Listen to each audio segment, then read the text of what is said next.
من يوم افتتاح المتحف المصري بالقاهرة والناس بتيجي من كل أنحاء العالم. في مواسم السياحة الدنيا بتبقى زحمة جدا. في زمن إنشاء المتحف المصري ما كانش فيه كل الآثار دي، وعدت السنين والسنين والمتحف اتزحم بالآثار، والآثار بقت محتاجة مساحة أكتر، وأسلوب العرض ما بقاش يناسب أساليب العرض الحديثة. وهنا ظهرت فكرة إنشاء متحف جديد في ظل الأهرام. بيظهر المتحف المصري الكبير، ده واحد من أعظم إنجازات الإنسانية.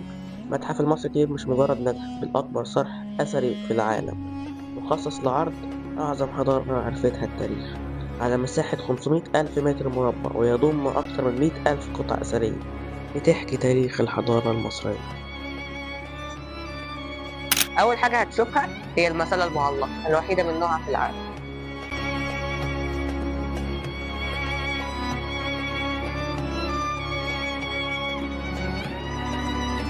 أول ما بتخش بتلاقي تمثال الملك رمسيس الثاني بيحييك. على اليمين المنطقة التجارية اللي تقدر تشتري منها أي حاجة، وعلى الشمال الدرج العظيم اللي بيوصلك للقاعات.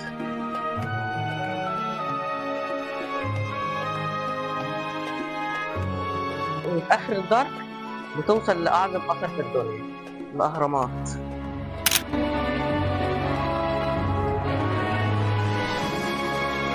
أهلا بكم في القاعات الرئيسية.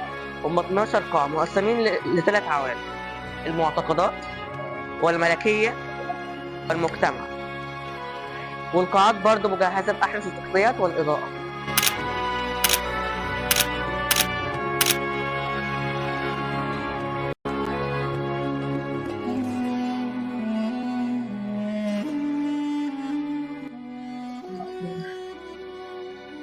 ها، وصلنا للنهاية؟ لا، ده بس اللي مفتوح للزائرين في الافتتاح التجريبي. بعد الافتتاح الرسمي هتعرض ال100,000 قطعة كلهم، ومنهم قطع تعرض لأول مرة للجمهور، وبالأخص المجموعة الكاملة للملك توت عنخ آمون، واللي هتعرض كاملة لأول مرة من بعد اكتشافها في 4 نوفمبر 1922 على يد المكتشف البريطاني هاورد كارتر في وادي الملوك.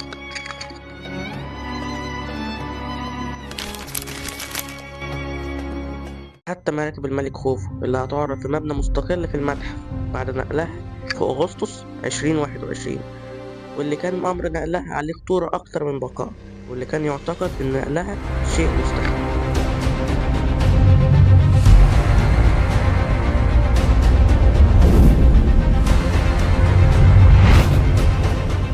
والنهارده بعد شغل سنين وشهور تقدر تيجي المتحف وتتفرج على الآثار بالطريقة اللي تليق بحضرتك، بسبب جهد وفكر المصريين، واللي بيثبتوا في كل تحدي إن يقدروا يثبتوا المستحيل.